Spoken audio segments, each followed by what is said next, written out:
What does it mean to die for someone's sins? By Krishna's mercy. Quote, "The Guru takes the torchlight of knowledge and presents it before the living entity enveloped in darkness. That knowledge relieves him from the sufferings of the darkness of ignorance."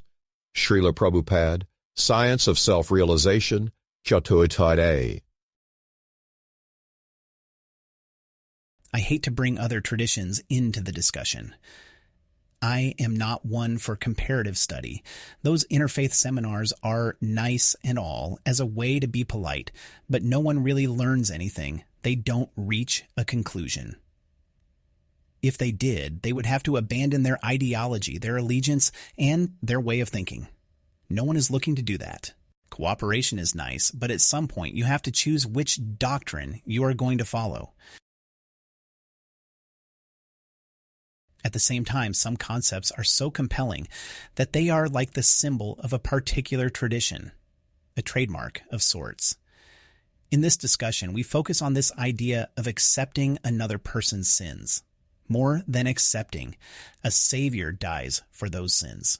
We do not require the complex definition of sin in order to discuss the concept. Sin in this case can be anything bad. If someone takes on my sins, it sort of makes sense.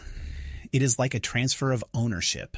Someone taking over the lease on my car that I no longer drive. If we change teams at the office, a colleague has to complete that project I was working on. I might have made many mistakes, to the point that the colleague has to start from scratch. They essentially absorb my mistakes, my errors, my wrongdoing, and so forth. What does it mean to die for someone's sins, though? That is the exact language used in this particular faith. They even have the symbol up at the top in the house of worship. The image is a reminder of what the Savior did. It is a little ghoulish for my tastes, but don't tell anyone that. They will get upset with me for no reason. How exactly does someone die for another person's sins? How does that process work moving forward for what will occur in the future? The typical understanding is in the context of a fall guy, a group of individuals organized together to commit crimes. They are conspiring in reality. This is not a theory. At some point, the authorities figure out what is going on. They are on to the swindle. They have solved the case, so to speak. They are ready to apprehend the criminals.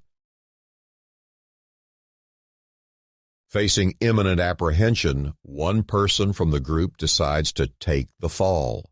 They confess. They reveal everything that happened, though their version of events is not entirely accurate.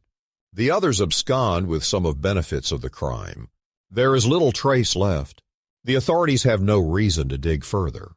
The one person has taken the fall for the entire group.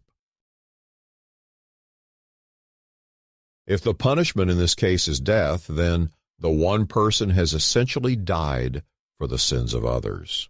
They are taking the ultimate fall. There might be guilt on the other side. There might be some reservations in having accepted the deal. Their feelings are immaterial. The deed is done. The others are now free to roam. There is no mark against them, no blemish, no criminal record. Never does this mean that all future crimes are automatically absolved. The person takes the fall only a single time. In the United States of America, the outgoing president is busy pardoning this person and that. They might use specific language in their pardon as to what crime is being discussed, or they might offer a sweeping pardon covering a wide period of time and broad range of activity. Never does that pardon account for future activity. In the spiritual sense, there is a way for someone to die for my sins, but it is dying so that I will no longer be vulnerable to sin. A person makes the sacrifice to disseminate vital information. In this world, the default path is to follow the mode of passion. This is known as Rajaguna in Sanskrit. Aside from the lack of meaningful progress in this path, One of the negative side effects is the lack of proper judgment. The morals constantly change. One day it is pious to do this, and the next day that same activity is sinful. The person suffering from passion struggles with direction. They are not sure what to make of the life experience. Quote, "Intelligence in the mode of passion is always working perversely. It accepts religions which are not actually religions and rejects actual religion. All views and activities are misguided. Men of passionate intelligence understand a great soul to be a common man and accept a common man as a great soul. They think truth to be untruth and accept untruth as truth. In all activities, they simply take the wrong path. Therefore, their intelligence is in the mode of passion." Shrila Prabhupada, Bhagavad-gita, 18-31, purport. A single person can lift me up. They can take me out of passion and place me into goodness, sattva guna. From there, I begin to see things as they are. I know my true identity. I have an idea of the factor of time in the proper understanding of a kalpa, which is billions of years. Most importantly, I have the opportunity to transcend the modes of nature altogether. This is the real meaning of life, to transcend the material and live with the spiritual consciousness. A single person can be responsible for this transformation. They may make so many sacrifices to reach me. They are not content with sitting in a cave, an ashram, or some remote area free of disturbance. They wish to help others.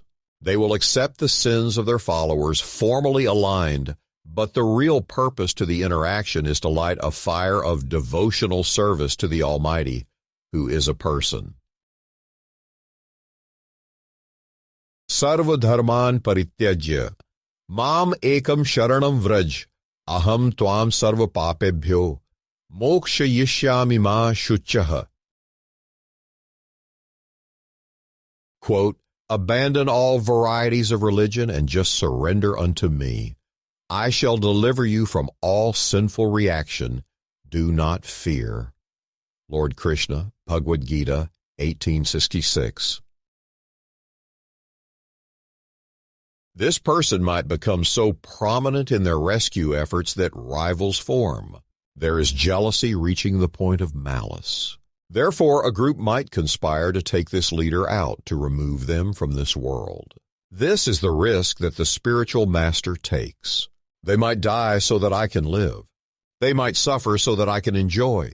They might tolerate so many disturbances so that I can meditate moving forward, concentrating on the lotus feet of the Supreme Personality of Godhead. They truly die for my sins, and as long as I continue to choose wisely in honoring the message of the Guru, I will have proper shelter. In closing, the message to spread far and wide, truly for my sins he died, because enemies chance to take into progress driving a stake. But those teachings reaching me with meaningful benefits to see, so honoring that sacrifice every day, such that safe in transcendence to stay.